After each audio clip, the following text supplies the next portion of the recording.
Welcome to Numbers, chapters 1 to 6. Numbers, chapter 1. The numbering of Israel at Sinai. The Lord spoke to Moses in the tent of meeting in the desert of Sinai on the first day of the second month of the second year after the Israelites came out of Egypt.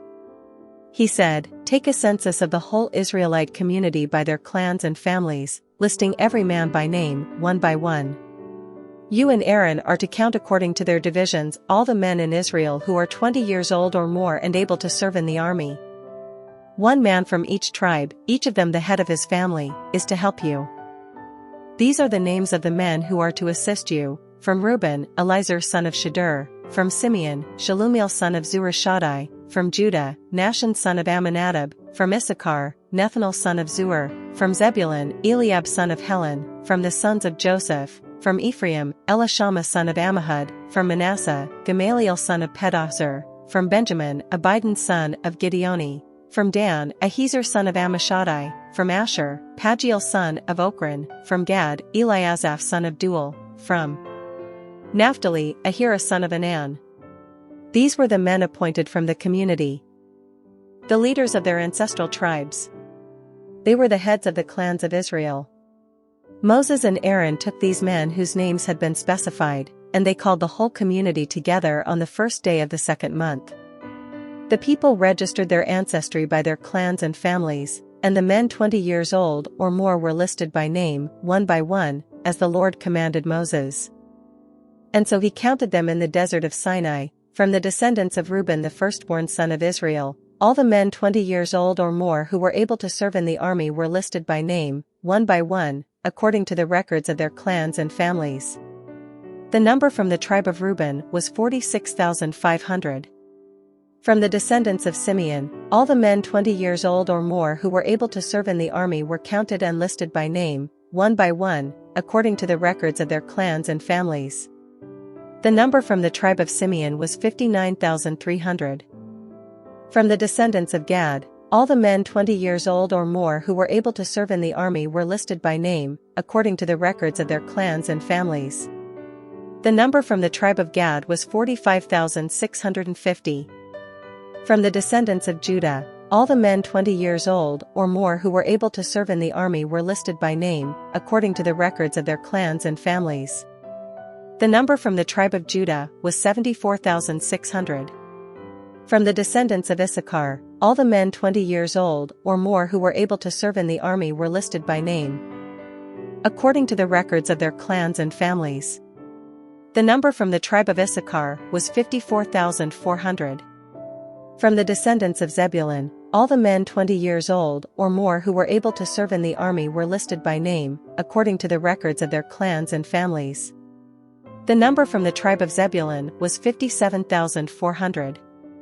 From the sons of Joseph, from the descendants of Ephraim, all the men 20 years old or more who were able to serve in the army were listed by name, according to the records of their clans and families. The number from the tribe of Ephraim was 40,500. From the descendants of Manasseh, all the men 20 years old or more who were able to serve in the army were listed by name, according to the records of their clans and families. The number from the tribe of Manasseh was 32,200. From the descendants of Benjamin, all the men 20 years old or more who were able to serve in the army were listed by name, according to the records of their clans and families. The number from the tribe of Benjamin was 35,400. From the descendants of Dan, all the men 20 years old or more who were able to serve in the army were listed by name, according to the records of their clans and families. The number from the tribe of Dan was 62,700.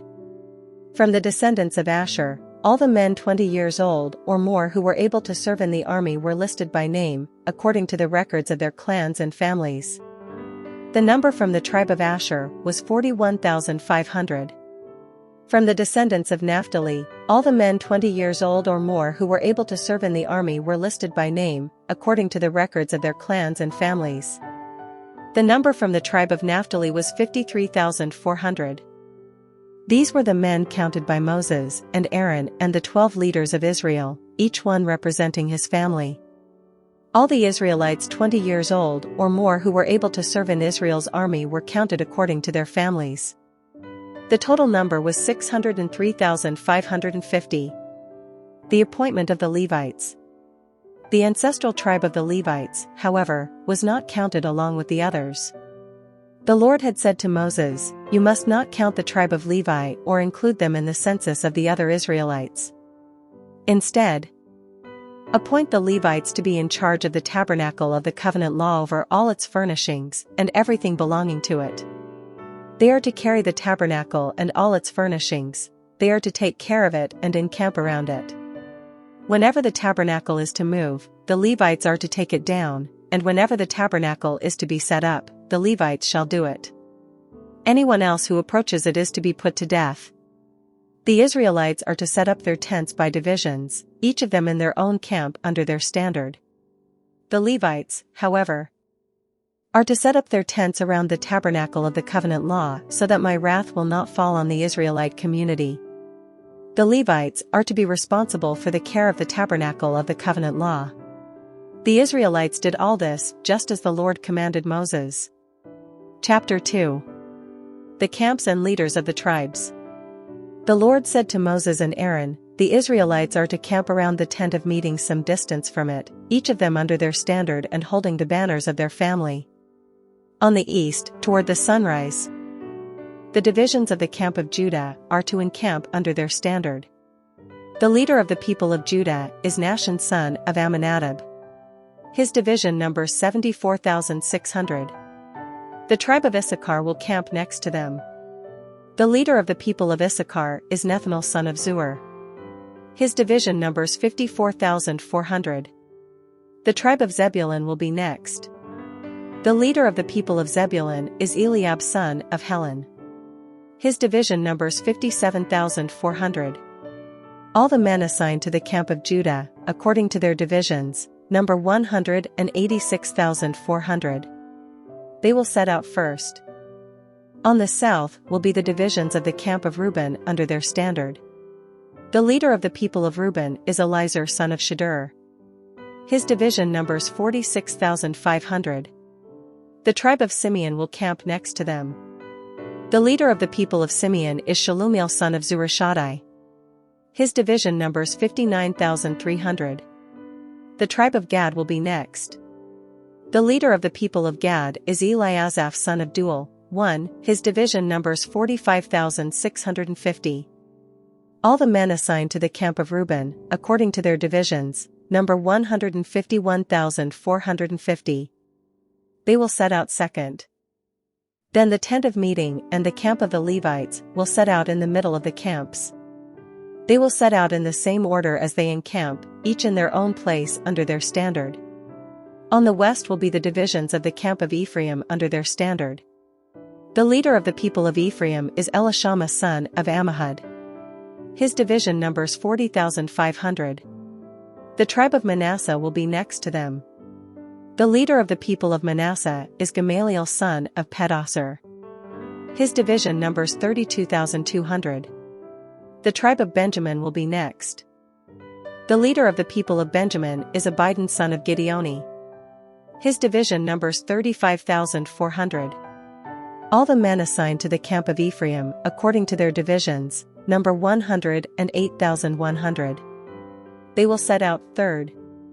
On the north will be the divisions of the camp of Dan under their standard. The leader of the people of Dan is Ahiezer son of Ammishaddai. His division numbers 62,700. The tribe of Asher will camp next to them. The leader of the people of Asher is Pagiel son of Ochran. His division numbers 41,500. The tribe of Naphtali will be next. The leader of the people of Naphtali is Ahira son of Anan. His division numbers 53,400. All the men assigned to the camp of Dan number 157,600. They will set out last, under their standards. These are the Israelites, counted according to their families. All the men in the camps, by their divisions, number 603,550.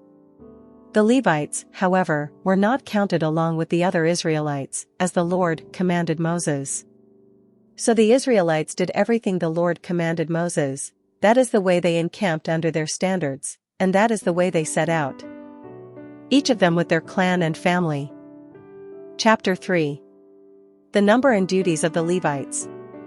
This is the account of the family of Aaron and Moses at the time the Lord spoke to Moses at Mount Sinai. The names of the sons of Aaron were Nadab the firstborn and Abihu, Eleazar, and Ithamar. Those were the names of Aaron's sons, the anointed priests, who were ordained to serve as priests. Nadab and Abihu, however, died before the Lord when they made an offering with unauthorized fire before him in the desert of Sinai. They had no sons, so Eleazar and Ithamar served as priests during the lifetime of their father Aaron. The Lord said to Moses, "Bring the tribe of Levi and present them to Aaron the priest to assist him. They are to perform duties for him and for the whole community at the tent of meeting by doing the work of the tabernacle. They are to take care of all the furnishings of the tent of meeting, fulfilling the obligations of the Israelites by doing the work of the tabernacle. Give the Levites to Aaron and his sons, they are the Israelites who are to be given wholly to him. Appoint Aaron and his sons to serve as priests. Anyone else who approaches the sanctuary is to be put to death." The Lord also said to Moses, "I have taken the Levites from among the Israelites in place of the first male offspring of every Israelite woman. The Levites are mine, for all the firstborn are mine. When I struck down all the firstborn in Egypt, I set apart for myself every firstborn in Israel, whether human or animal. They are to be mine. I am the Lord." The Lord said to Moses in the desert of Sinai, "Count the Levites by their families and clans. Count every male a month old or more." So Moses counted them, as he was commanded by the word of the Lord. These were the names of the sons of Levi: Gershon, Kohath, and Merari. These were the names of the Gershonite clans: Libni and Shimi. The Kohathite clans: Amram, Izhar, Hebron, and Uzziel. The Merarite clans: Mali and Mushi. These were the Levite clans, according to their families. To Gershon belonged the clans of the Libnites and Shimites. These were the Gershonite clans. The number of all the males a month old or more who were counted was 7,500. The Gershonite clans were to camp on the west, behind the tabernacle. The leader of the families of the Gershonites was Eliasaph son of Lael. At the tent of meeting, the Gershonites were responsible for the care of the tabernacle and tent, its coverings, the curtain at the entrance to the tent of meeting, the curtains of the courtyard, the curtain at the entrance to the courtyard surrounding the tabernacle and altar, and the ropes and everything related to their use. To Kohath belonged the clans of the Amramites, Izharites, Hebronites, and Uzzielites. These were the Kohathite clans. The number of all the males a month old or more was 8,602. The Kohathites were responsible for the care of the sanctuary. The Kohathite clans were to camp on the south side of the tabernacle. The leader of the families of the Kohathite clans was Elizaphan son of Uzziel. They were responsible for the care of the ark, the table, the lampstand, the altars, the articles of the sanctuary used in ministering, the curtain, and everything related to their use. The chief leader of the Levites was Eleazar son of Aaron, the priest. He was appointed over those who were responsible for the care of the sanctuary. To Merari belonged the clans of the Malites and the Mushites. These were the Merarite clans. The number of all the males a month old or more who were counted was 6,200. The leader of the families of the Merarite clans was Zuriel son of Abihail. They were to camp on the north side of the tabernacle. The Merarites were appointed to take care of the frames of the tabernacle, its crossbars, posts, bases, all its equipment, and everything related to their use, as well as the posts of the surrounding courtyard with their bases, tent pegs, and ropes.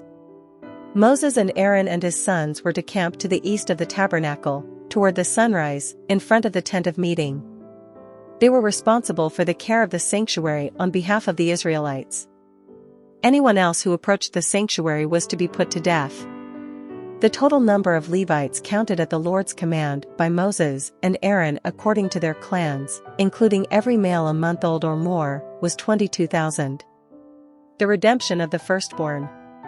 The Lord said to Moses, "Count all the firstborn Israelite males who are a month old or more and make a list of their names.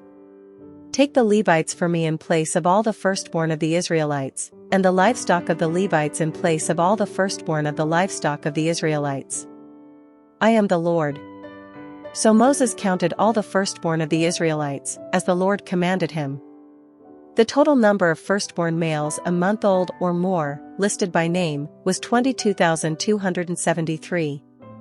The Lord also said to Moses, "Take the Levites in place of all the firstborn of Israel, and the livestock of the Levites in place of their livestock.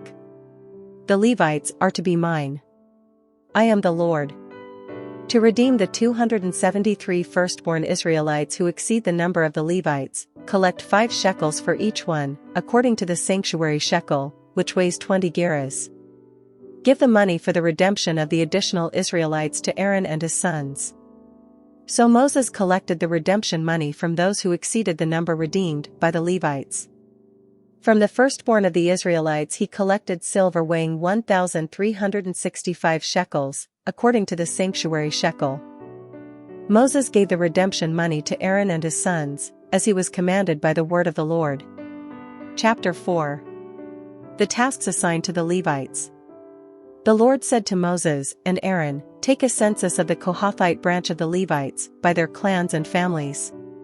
Count all the men from 30 to 50 years of age who come to serve in the work at the tent of meeting. This is the work of the Kohathites at the tent of meeting, the care of the most holy things. When the camp is to move, Aaron and his sons are to go in and take down the shielding curtain and put it over the ark of the covenant law. Then they are to cover the curtain with a durable leather, spread a cloth of solid blue over that and put the poles in place.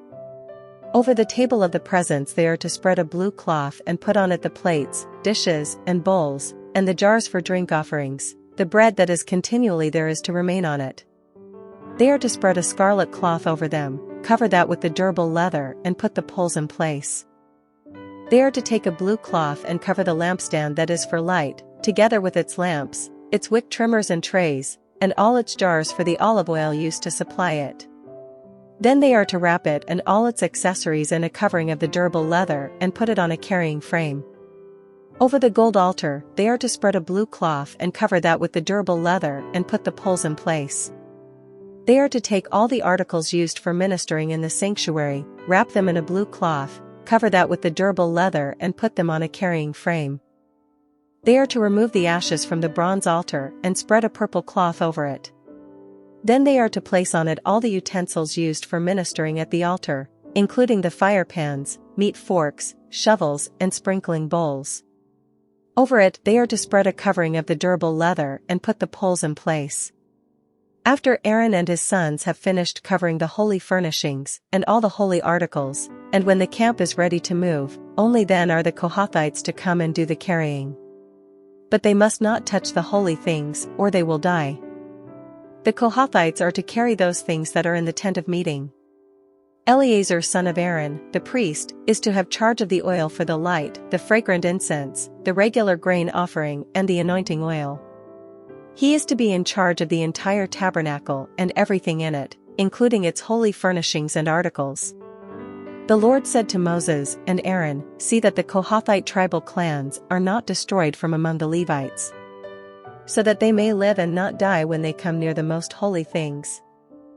Do this for them. Aaron and his sons are to go into the sanctuary and assign to each man his work and what he is to carry.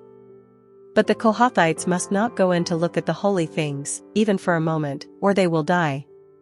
The Lord said to Moses, "Take a census also of the Gershonites, by their families and clans. Count all the men from 30 to 50 years of age who come to serve in the work at the tent of meeting. This is the service of the Gershonite clans in their carrying and their other work. They are to carry the curtains of the tabernacle, that is, the tent of meeting, its covering and its outer covering of durable leather, the curtains for the entrance to the tent of meeting, the curtains of the courtyard surrounding the tabernacle and altar, the curtain for the entrance to the courtyard, the ropes and all the equipment used in the service of the tent. The Gershonites are to do all that needs to be done with these things. All their service, whether carrying or doing other work, is to be done under the direction of Aaron and his sons. You shall assign to them as their responsibility all they are to carry. This is the service of the Gershonite clans at the tent of meeting. Their duties are to be under the direction of Ithamar son of Aaron, the priest. count the Merarites by their clans and families. Count all the men from 30 to 50 years of age who come to serve in the work at the tent of meeting. As part of all their service at the tent, they are to carry the frames of the tabernacle, its crossbars, posts, and bases, as well as the posts of the surrounding courtyard with their bases, tent pegs, ropes, all their equipment and everything related to their use. Assign to each man the specific things he is to carry. This is the service of the Merarite clans as they work at the tent of meeting under the direction of Ithamar son of Aaron, the priest. Moses, Aaron and the leaders of the community counted the Kohathites by their clans and families. All the men from 30 to 50 years of age who came to serve in the work at the tent of meeting, counted by clans, were 2,750. This was the total of all those in the Kohathite clans who served at the tent of meeting. Moses and Aaron counted them according to the Lord's command through Moses. The Gershonites were counted by their clans and families. All the men from 30 to 50 years of age who came to serve in the work at the tent of meeting, counted by their clans and families, were 2,630. This was the total of those in the Gershonite clans who served at the tent of meeting. Moses and Aaron counted them according to the Lord's command. The Merarites were counted by their clans and families. All the men from 30 to 50 years of age who came to serve in the work at the tent of meeting, counted by their clans, were 3,200. This was the total of those in the Merarite clans. Moses and Aaron counted them according to the Lord's command through Moses. So Moses, Aaron and the leaders of Israel counted all the Levites by their clans and families. All the men from 30 to 50 years of age who came to do the work of serving and carrying the tent of meeting numbered 8,580. At the Lord's command through Moses, each was assigned his work and told what to carry. Thus they were counted, as the Lord commanded Moses. Chapter 5. The unclean driven from the camp. The Lord said to Moses, "Command the Israelites to send away from the camp anyone who has a defiling skin disease or a discharge of any kind, or who is ceremonially unclean because of a dead body. Send away male and female alike, send them outside the camp so they will not defile their camp, where I dwell among them." The Israelites did so, they sent them outside the camp. They did just as the Lord had instructed Moses. The law of recompense. The Lord said to Moses, "Say to the Israelites, any man or woman who wrongs another in any way, and so is unfaithful to the Lord is guilty and must confess the sin they have committed. They must make full restitution for the wrong they have done, add a fifth of the value to it and give it all to the person they have wronged. But if that person has no close relative to whom restitution can be made for the wrong, the restitution belongs to the Lord and must be given to the priest, along with the ram with which atonement is made for the wrongdoer. All the sacred contributions the Israelites bring to a priest will belong to him. Sacred things belong to their owners, but what they give to the priest will belong to the priest." The law concerning jealousy. Then the Lord said to Moses, "Speak to the Israelites and say to them, if a man's wife goes astray and is unfaithful to him so that another man has sexual relations with her, and this is hidden from her husband and her impurity is undetected, since there is no witness against her and she has not been caught in the act. And if feelings of jealousy come over her husband and he suspects his wife and she is impure, or if he is jealous and suspects her even though she is not impure, then he is to take his wife to the priest. He must also take an offering of 1/10 of an ephah of barley flour on her behalf. He must not pour olive oil on it or put incense on it, because it is a grain offering for jealousy, a reminder offering to draw attention to wrongdoing. The priest shall bring her and have her stand before the Lord. Then he shall take some holy water in a clay jar and put some dust from the tabernacle floor into the water. After the priest has had the woman stand before the Lord, he shall loosen her hair and place in her hands the reminder offering, the grain offering for jealousy, while he himself holds the bitter water that brings a curse. Then the priest shall put the woman under oath and say to her, "If no other man has had sexual relations with you and you have not gone astray and become impure while married to your husband, may this bitter water that brings a curse not harm you." But if you have gone astray while married to your husband and you have made yourself impure by having sexual relations with a man other than your husband, here the priest is to put the woman under this curse, may the Lord cause you to become a curse among your people when he makes your womb miscarry, and your abdomen swell. May this water that brings a curse enter your body so that your abdomen swells or your womb miscarries. Then the woman is to say, Amen. So be it.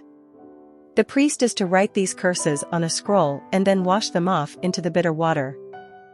He shall make the woman drink the bitter water that brings a curse, and this water that brings a curse and causes bitter suffering will enter her. The priest is to take from her hands the grain offering for jealousy, wave it before the Lord and bring it to the altar. The priest is then to take a handful of the grain offering as a memorial offering and burn it on the altar. After that, he is to have the woman drink the water. If she has made herself impure and been unfaithful to her husband, this will be the result. When she is made to drink the water that brings a curse and causes bitter suffering, it will enter her, her abdomen will swell and her womb will miscarry, and she will become a curse. If, however, the woman has not made herself impure, but is clean, she will be cleared of guilt and will be able to have children. This, then, is the law of jealousy when a woman goes astray and makes herself impure while married to her husband, or when feelings of jealousy come over a man because he suspects his wife. The priest is to have her stand before the Lord and is to apply this entire law to her. The husband will be innocent of any wrongdoing, but the woman will bear the consequences of her sin. Chapter 6. The Law for the Nazirite.